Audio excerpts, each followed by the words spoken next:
Hi guys, I'm back yet again today. You may notice that this outfit is very similar to one from another video because I have done a couple videos today. So, I wanted to talk about the Colourpop That's Taupe palette. This is $14. I did just get this in the mail. Took me a couple days to do a review on it. I am so sorry for the little delay on it. I did also get to try the Luxe Velvet formulation of their liquid lipsticks in the shade Can You Even? So that's what I'm wearing right now. I have put about 30 lipsticks on my lips today, so it may, like, my mouth looks really red around the corners, but we're gonna go ahead and just ignore that. I just wanted to talk a little bit about the palette. We're gonna start with the packaging. The packaging is not bad. It's a really nice kind of, well, it's snake print, but, you know, it does have that, like, metallic finish over the top of it, so that's a nice overlay. Personally, I'm not a fan of, like, animal print designs. It's just not my jam. And the inside looks like this. It is a very nice, neutral, taupey kind of palette. It is, I mean, aptly named, 100%. You've got a bunch of matte shades, you've got some metallic shades, and then you have got one pressed Super Shock shadow. At least I'm pretty sure that's that formulation because it is very squishy. Kind of like their Super Shock shadows are. Say that again, it'll never happen. It did come pretty quickly as opposed to the last time I ordered from them, so that was nice. And I will say I was super excited to get this, but I'm going to do some swatches for you guys, and then I'm going to do this look and give you my final thoughts at the very end. First shade is Boo.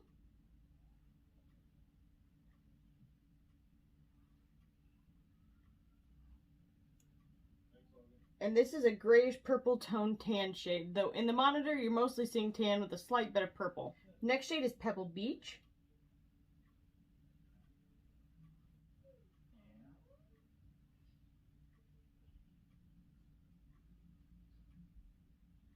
This is a gray toned brown shade. The next shade is Python.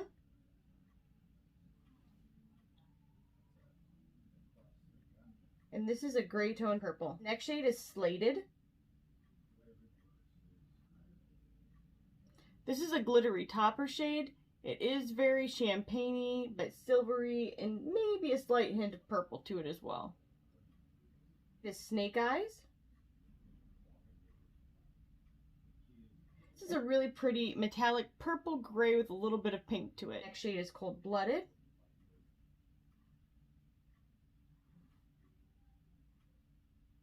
And this is a sandy gray satin shade. Rocksteady.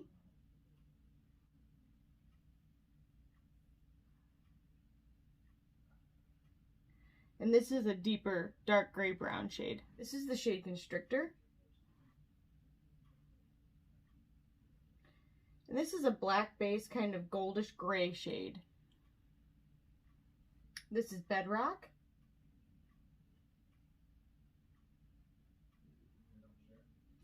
And this is a deep charcoal brown shade. And you can't really tell, but it has a slight reddish undertone, reddish purple undertone. And this is the whole palette.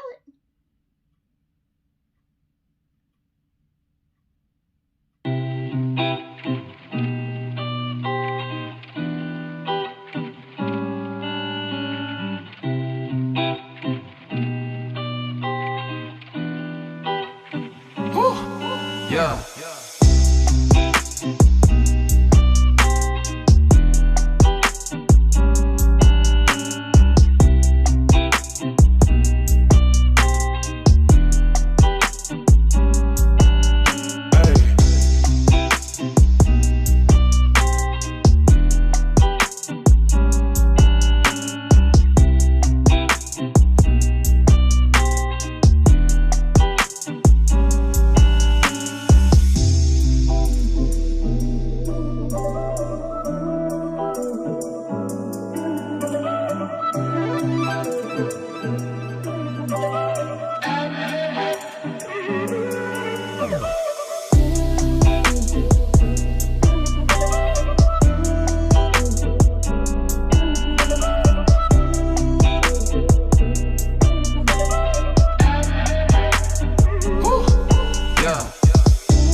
Okay guys, I'm back. I have my eyeliner on, I have my mascara on. It's actually many, many hours after I put this on, so I can tell you that everything lasted a long time.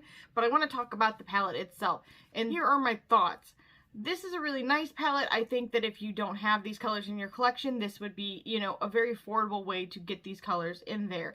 But all in all, out of their little palettes that are like this, this is not my favorite. For me, I didn't think it was as good as like Blush Crush or Nude Mood, any of those. I thought those were really, really good, so I expected the formulation of this to be similar to that, but for me, it was just like everything was kind of like subtle and lackluster. If you're the type that you like something that isn't extremely metallic and really over the top with glitter or very foiled, then this might be a really nice palette for you, especially if you work in an office or you do want maybe a little bit of glimmer but without that outright sparkle. This would be a really nice pick for you. For me, it's just not my favorite. It doesn't have colors in it, and then personally, I like foiled shades.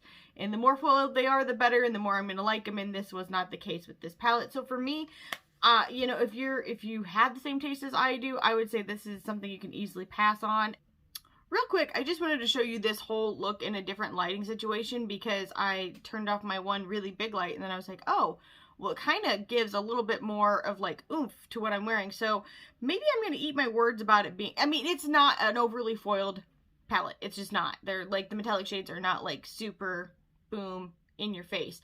However, now that I'm looking at it in the camera, it definitely, in different lighting, it definitely is very flattering in my opinion. So I just wanted to show you guys what it looked like in a different lighting since I just kind of stumbled upon it. Then when it comes to the actual liquid lipstick, I really liked it. I think that this formulation is a definite hit for them in my opinion. But I also like their original liquid lipsticks too. So for me, the reason I like it is it's soft, it's smooth. Like, it probably would transfer just a tiny bit. So it's not like their original formulation where you could pretty much have whatever you wanted as long as there wasn't oil in it.